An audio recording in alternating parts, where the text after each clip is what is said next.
Merci, Monsieur le Président.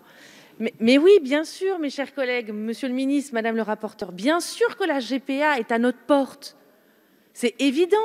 À entendre Monsieur le rapporteur en commission spéciale la semaine dernière nous dire que ce texte dont nous débattons aujourd'hui est une étape vers d'autres étapes qui vont arriver, bien sûr.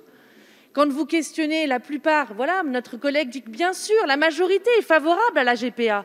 Simplement, la majorité aujourd'hui préfère camoufler et avancer à petits pas pour pouvoir justement se dédouaner du fait d'être favorable à la GPA.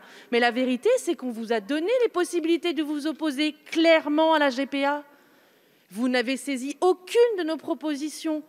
Pire, vous savez très bien qu'en mettant en place la PMA pour toutes les femmes, les couples de femmes et les femmes célibataires, que demain, au nom de l'égalité que tout le monde porte aujourd'hui sur nos bancs, l'égalité homme-femme, bien sûr que les hommes seront fondés à demander demain la mise en place de la GPA. Qui pourra s'y opposer? Personne. Et vous, les premiers, mes chers collègues, vous viendrez devant nous dire qu'au nom de cette égalité, il faut que l'on légitime la GPA, que les GPA se déroulent à l'étranger et que donc elles doivent venir sur notre territoire.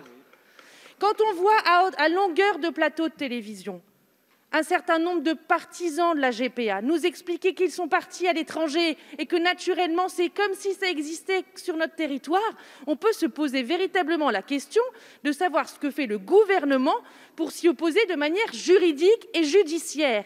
Monsieur le garde des Sceaux, il y a des moyens, vous le savez, quand vous voulez trouver des solutions, vous vous en donnez les moyens. Si vous en donniez les moyens, vous trouveriez les moyens effectifs d'interdire la GPA purement et clairement sur notre territoire.